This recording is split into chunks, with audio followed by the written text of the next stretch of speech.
Hello everybody, willkommen to the Wonky angle where I talk about electronic music, both new and old. And today I'm talking about the new album from Schiller, called Illuminate. Schiller is the alias for the German commercial trance and downtempo producer Christopher von Dalen, although for the first two albums in 1999 and 2001, Schiller was a duo with Mirko von Schleifen. I had never heard of this guy before one of my Patreon supporters suggested offhand that he might be worth looking into. It wasn't an official request for, like, the Patreon schedule, but since he looked interesting to me, and said Patreon has been regularly supporting me for quite a long time now, I decided, hey, why not? I can cover this. I do always enjoy me a bit of commercial trance every now and then, and haven't properly covered something on that scene in a pretty long time. And the more I looked into Schiller, the more my interest was piqued. As I was glancing over his catalog, I noticed a handful of surprisingly high-profile guest appearances from 70s synth pioneers, including Klaus Schulze, Giorgio Moroder, Mike Oldfield, and 3 separate collabs with Thorsten Quationing from Tangerine Dream, including one on this latest album. Even if that's only like 6 tracks out of a couple hundred, that is quite a pull. It got my attention for sure. Now, as for the rest of his catalog, I got the feeling I was going to get a lot more parallels to a certain other German commercial trance and downtempo artist who broke out at the same time and I've been a fan of for much longer, ATB, not just from the close proximity in style and scene, but also from the size of Schiller's back catalog. The project I'm about to cover here is his 13th proper studio album to date, not to mention it, along with more than half of his previous studio albums, were originally conceived as sprawling 2-hour double albums. There are also lots of different versions of all his albums, edited down single disc standard editions, super deluxe versions, and ultra deluxe box set versions with 3 discs, and bonus Blu-rays, and a whole bunch of other stuff. Also different versions in German and in English, etc. For my own marathon of this catalog, I stuck to what I perceived to be the original versions of the albums as they were designed to be digested, usually translating to the double disc super deluxe versions in their original German. It was going to be a lot to get through, even if it's hardly the biggest catalog I've gone through for a video like this in recent memory. But yeah, anyway, I just dove in to see what we've got, and here's my thoughts on his discography so far. Alright, this is a decent start, as you'd guess. It's a pretty nice mix of instrumental, commercial trance, and Enigma-esque downtempo arrangements that definitely sounds like it came out in 1999. Both pretty chill and pretty danceable, with as well-polished production as I'd hope for out of this genre. It's not the most memorable stuff in the world, and in between almost every track there were these, like, Sven Väth-style spoken word interjections in German that were mixed way too loud and upfront, to the point of being a borderline jump scare that kept taking me out of the mood the album was trying to set up. It would have been better off without those, but as far as the music itself went, this was a generally enjoyable listen. Though this is really where the Schiller identity got nailed down. Still got a similar mix of late 90s, early 2000s trance and downtempo, but there's more vocal guests brought in to add in some hooks. There's more instrumental variety, including several tracks which incorporate various light world music influences, and an interlude which features a full orchestra. And while the spoken word is still here, it's not nearly as overbearing this time. This is much better fleshed out and well varied than the debut, and ended up setting the stage for the formulas this outfit would focus on for pretty much the entire rest of its existence. It's probably the album I'd most recommend if you wanted a starting point to get into Schiller. Alright, first album with Schiller just being a solo alias for Von Dalen now, and it's a near exact repeat of the previous album that's less memorable. It might flow better and features more vocal guests, but also fell in the background more often. Still enjoyable, it's just a step down from the last one. The same album again, but I enjoyed it more this time. I don't really have anything specific to say about like how it's being executed as a whole, but I don't really have anything to complain about either. All the vocal tracks sound nice, including the one track with German rapping. All the instrumentals are nicely immersive and grooving, as I'd hope, with enough variety to stay fresh enough through its running time. And I'm not getting sick of the sound. It might even be my favorite up to this point. Now, this was the point at which double albums became the norm for him, although unlike ATB double albums, which have a clear distinction between their more up-tempo first halves and their more down-tempo second halves, This is just a regular Schiller album in the exact same style as the previous three that just happens to be twice as long. I may have set myself up for more tedium than necessary by going out of my way for the full deluxe versions from here on out, but the presence of a 13-minute Klaus Schulze collab was far too tempting to ignore. I couldn't just settle with a 3-minute edit on the standard edition. You're just teasing me at that point. That collab did live up to the hype I had for it. 2000's Schulze was on top of his game. And to Von Dalen's credit, the length is actually significantly better justified than you might expect, with more than enough scattered throughout to keep me interested. It does take a long time to get going. The first 11 tracks, with the exception of the title track, was mostly forgettable filler and bland pop that ran together without me having any strong feelings. Had me worried until hitting me with a really nice orchestral piece in Der Weite and the surprisingly visceral, almost 80s-ish grooves of Sommernacht, before going on to maintain the same level of variety and personal engagement as his last three albums. Another double album with markedly less instrumental variety this time, and yet something bizarrely hit different about this one once I got to it. I felt like the dramatic stakes got up significantly, and like the compositions were carrying more of a sense of epic grandeur, emotional weight, and tension that pulled me into such an extent that I legit wasn't expecting. Now granted, it's hard to tell what actually changed. There was a part of me who wondered whether that dramatic weight was here the whole time and it only connecting with me on this level now was pure coincidence. But I'll give it credit for getting that intangible something to click anyway, and for it continuing to keep me this consistently entertained with 2 hours of more of the same. I think it's a great project. And this is exactly the same as the last album, but it happened to resonate less for whatever reason. Again, I could not tell you what changed. Granted, it's only a small step down that returns to my previous status quo of enjoyment. It had a really strong opening stretch with those first three instrumental cuts, and most of the instrumentals were winners, including a couple of interesting inclusions of, like, dub-influenced compositions. Though there were some, like, out-of-place vocal features from Adam Young and Tim Brownlow that I wasn't crazy about, and a cover of the Velvet Underground's Pale Blue Eyes, of all things, that exists. It sounds like any other Schiller vocal track without standing out. I'd still say this was a good album, just not a notable favorite or among his most consistent work.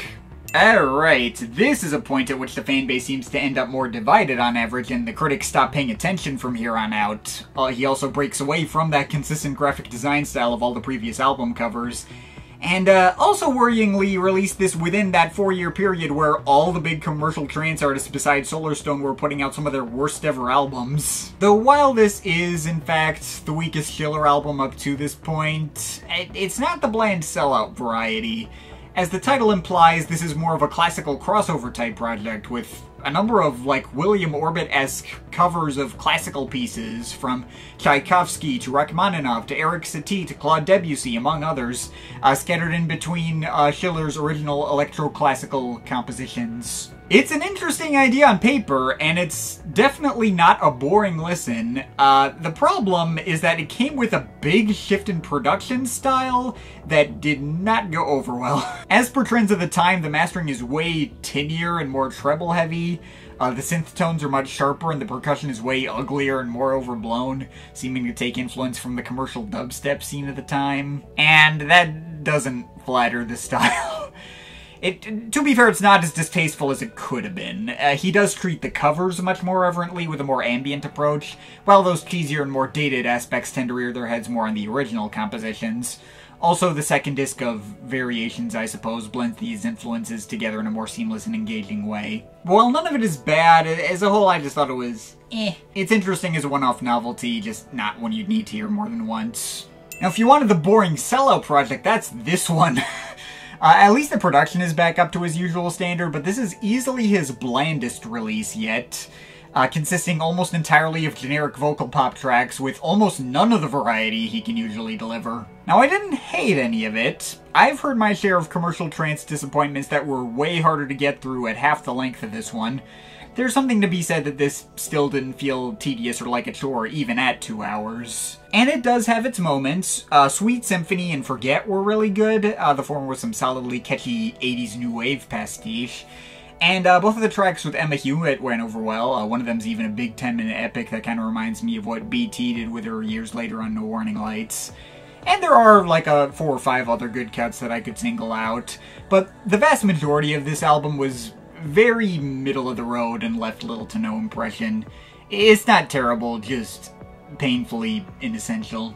Thankfully, he did significantly bounce back with this one, returning to the status quo of his earlier albums with much stronger and catchier tunes, more distinct guest singers, bringing back more of the instrumental variety in a few spots, especially kicking things up a notch for the stellar all-instrumental second disc that features a lot of live orchestra. He even brought in Giorgio Moroder and Thorsten Quachening from Tangerine Dream for full-on collabs, making a full half-hour 9-part suite with the latter. And as mentioned before, that would not be the last time he and Quachening would make a lengthy epic like that together. I mean, there are still a couple of mid-tracks here and there, but this time there's only like 3 or 4 compared to the overwhelming majority of the previous album. I don't see a lot of love for it from fans, but honestly I thought this was one of his best, at least his strongest work since Endlos.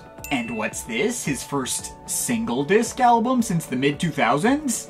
Well, okay, there's a second disc too, but that's just a live album entirely consisting of old material, and as I'm only here to marathon the studio album, I skipped over that, so this time we got a much breezier hour and a half listen. Okay, it doesn't exactly breeze by. Actually, this was a noticeable step down, pacing-wise, that could kind of drag. Ironically, felt longer and more in need of trimming down than a lot of the double albums leading up to it.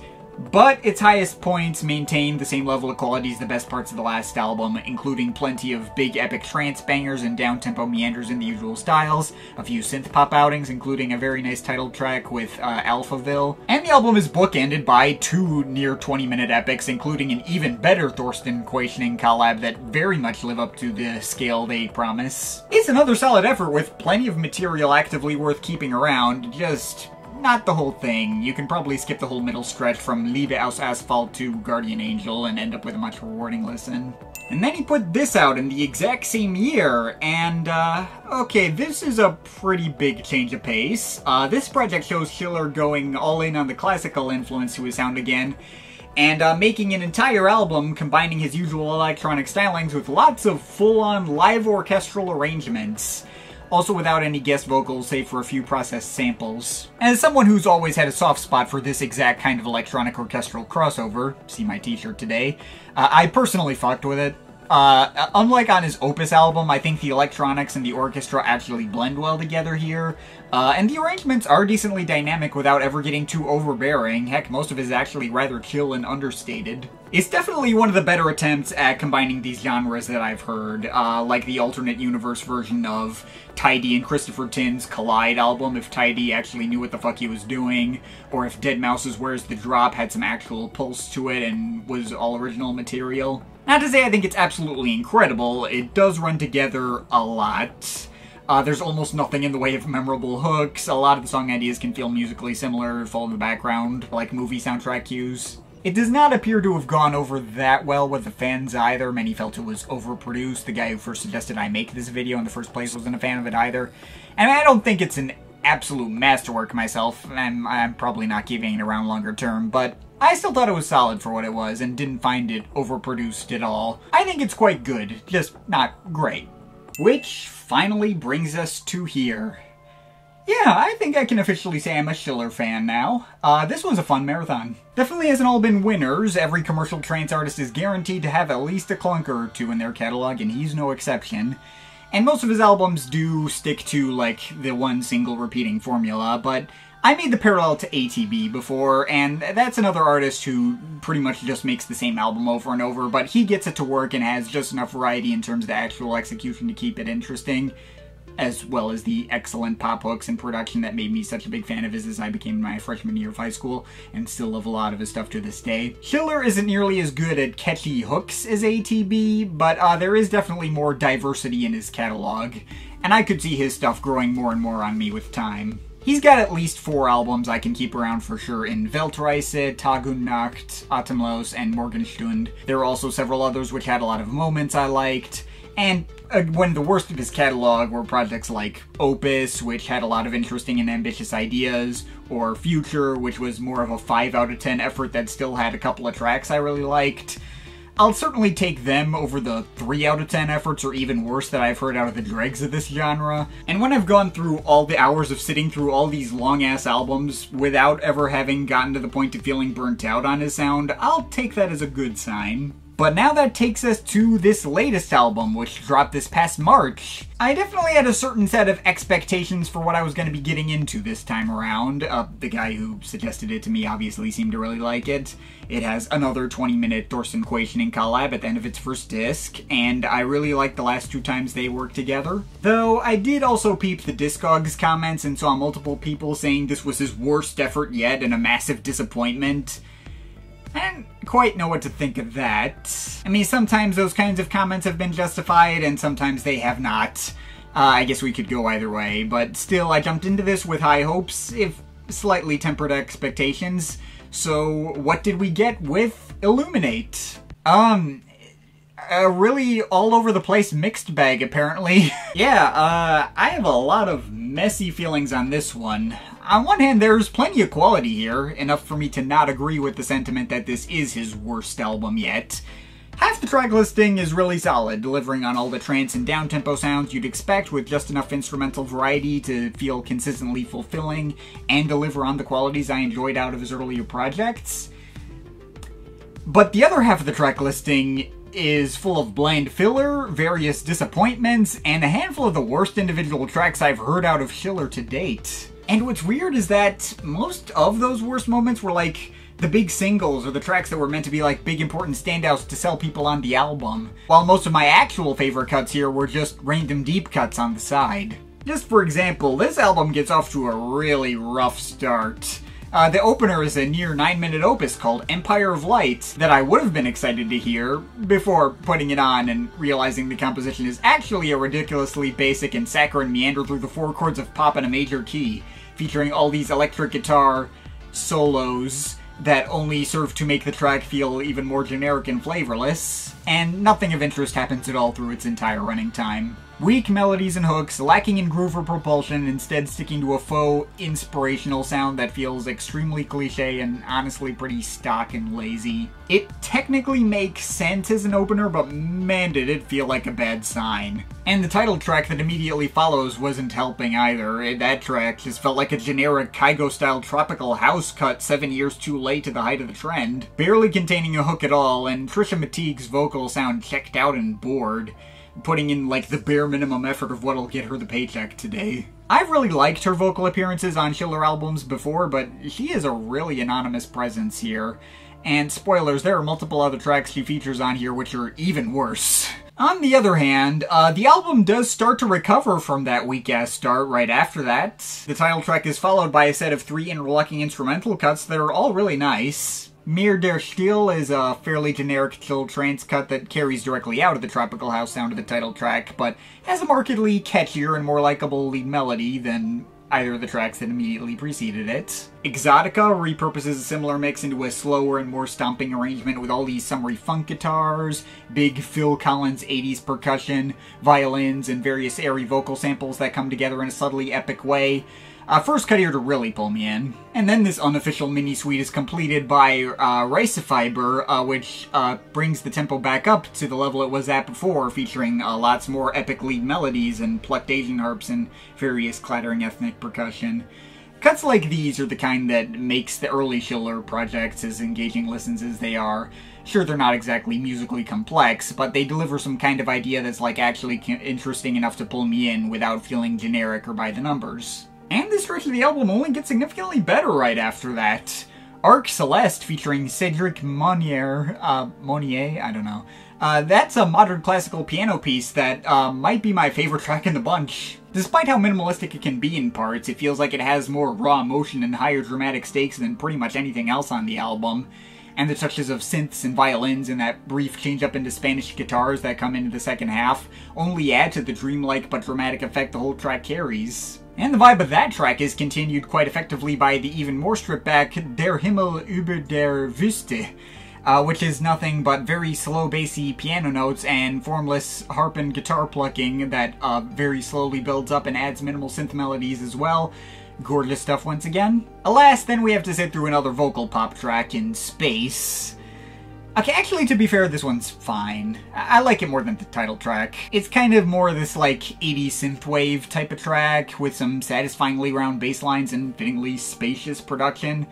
And Trisha Mateague's vocals are better, but she's still just kind of there, not elevating the track. The hook is kind of weak, again, and I could forget this track was a thing immediately after it's done. I'm more pulled in by the melodies of this track getting repurposed into like an old-school 80s new age keyboard piece with La Luna, and then after a 48-second ambient field recording interlude nobody cares about in Ein Morgen in August, we get another very different kind of vocal track in Love and Tears, featuring Iranian singer Yalda Abbasi, sorry for butchered pronunciations.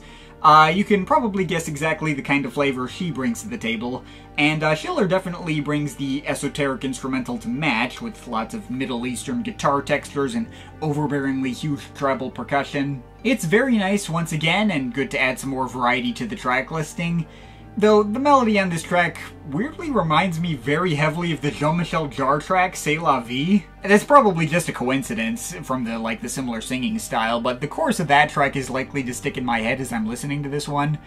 I'm not sure whether that's a good or a bad thing. I mean, that is a really good track, but you know. Anyway, we got one more nice ambient trance instrumental, Die Innere Stimme, that features a lot of solid build-up from all its old-school synth arpeggios and vocal chops. But that leads us into the end of Disc 1, and the track I was most actively looking forward to hearing on the album, the above-mentioned 20-minute collab with Thorsten Quationing, Midsummer. And I gotta say, man, was this the biggest letdown of the whole album. Okay, it's not the worst the album has to offer by any stretch, it's still perfectly fine, but it's easily the weakest and least interesting of the 3 collabs they've now done together. Like, Morgenstern had a compellingly mysterious atmosphere to it, even if it meandered a lot more than this did.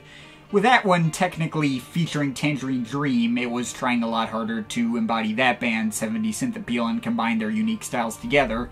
And their second collab, Dem Himmel so nah from Summer in Berlin, my personal favorite of these 3, had a really strong melodic hook and a lot of dramatic build-up, a track that felt like it was trying to be this big grandiose trance epic and kept me wholly invested and on the edge of my seat through all 18 minutes. But this latest one combines the weaknesses of both of their previous collabs without either of their strengths, aimlessly meandering without ever seeming to go anywhere like their first outing, but without its cool spacey 70s synth atmosphere, sticking to a generic trance sound palette like their second outing, but without even close to the same sense of drive, build-up, or epic grand payoff, or any strong lead melodies.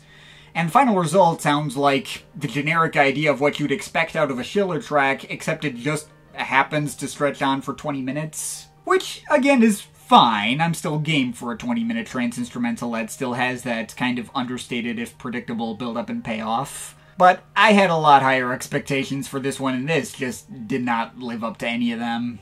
I mean, the opener of the second disc is pretty much the same idea as that track. Stardust, it's an equally plain trance cut with roughly the same amount of drive and pulse, but that had none of the hype of a big 20-minute Tangerine Dream collab, and delivered exactly what I would have expected out of a track of its scale and position on the album. As such, I ended up liking that a lot more. Heck, I probably would have preferred that as the album opener. It would have worked perfectly in that spot as well, and it also doesn't hurt that that track also has better melodies and a bit more propulsion and heaviness to it than the track it immediately followed. The bad news is that we next have to deal with a track that actually sucks. What Have We Got is probably the worst track on the entire album. The instrumental is full of all these super ugly, blaring synth leads that cut through everything and even feel out of place from the rest of the track. The hook is really cheesy, and Trisha Mateague can't be bothered to even try to sell it or pretend she believes in it. She sounds like she's falling asleep trying to sing it. This one is a total skip. There is a brief return to form with Die Schwarze Orchidee. And I don't have all my German in order, which features all these sluggish 80s beats, processed echoing vocal chops, and understated chugging guitar riffs underscoring the whole mix. One of the more unique sounding tracks in the bunch, and gets something pretty intriguing out of its ideas. I quite like that one.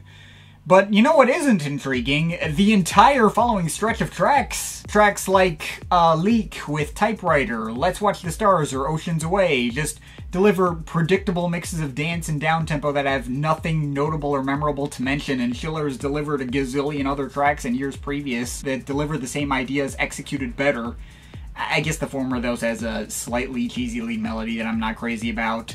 There's also another painfully mediocre vocal track with Trisha Mateague in the stretch called Quiet Love. She delivers another repetitive and cliche hook with absolutely no passion. When the best part by far of this entire middle stretch of the disc was a less than 2-minute ambient interlude in Serenity, that seems like a bad sign. It isn't until El Color de la Luz featuring Günther Haas that we even start to recover again. That track isn't amazing or anything. Some of the drumming later on can feel a little weak. I still feel like some of the Bryan Adams e-guitar solos added in later did more to water down the track than add to it.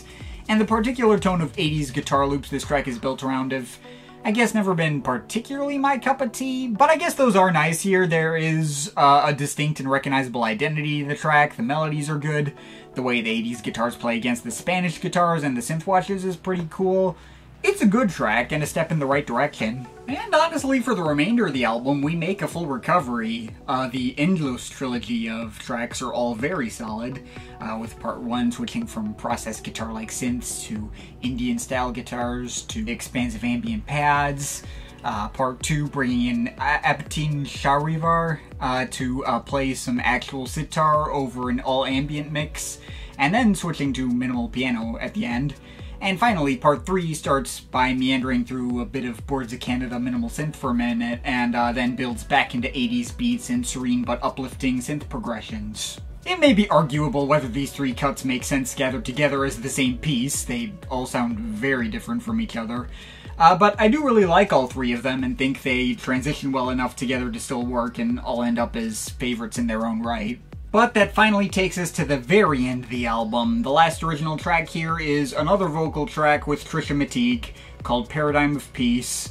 And actually this one is great. It is the best of the vocal tracks on the album by a country mile. Unlike the other vocal tracks which are trying for some kind of dated pop radio crossover, this is just a straightforward piano ballad.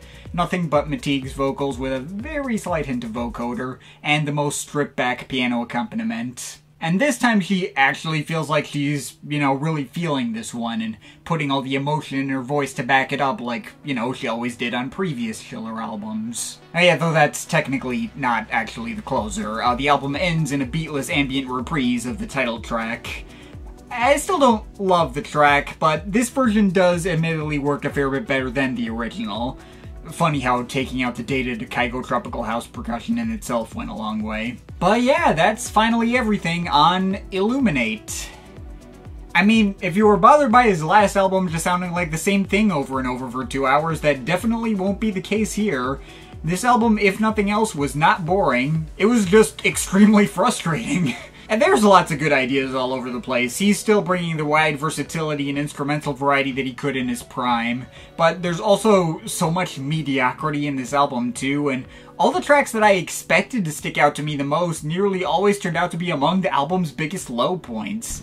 From the generic-ass lazy opener to all the lifeless-ass vocal tracks, to the 20-minute centerpiece, which should have been great but was disappointingly okay instead. It's true that I already tended to enjoy Schiller's weirder instrumental deep cuts over his big commercial singles in years previous, but there's never been nearly this big a disparity in terms of their actual quality. And even so, while I like the majority of these smaller instrumentals on this album, I don't know if they're so incredible to, carry the album by themselves. If I only kept them around, I feel like something would feel missing or incomplete. The listening experience would call out for some big standout singles to tie them together. I don't know, man. This album's just a mess.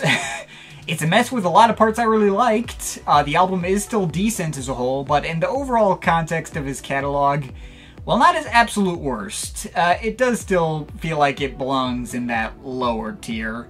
It's not as easy to recommend when he's made several other albums where he got all the elements to work, where the singles were good and the deep cuts were interesting and they actually fit together well. If all this ranting still sounds like something you'd want to go through, go ahead and give it a shot. It's definitely a trip and you're likely to at least get some reward out of the experience. Just don't be surprised if it ends up testing your patience a bit. So, as such, I'm feeling as like a 6.7 out of 10 on it.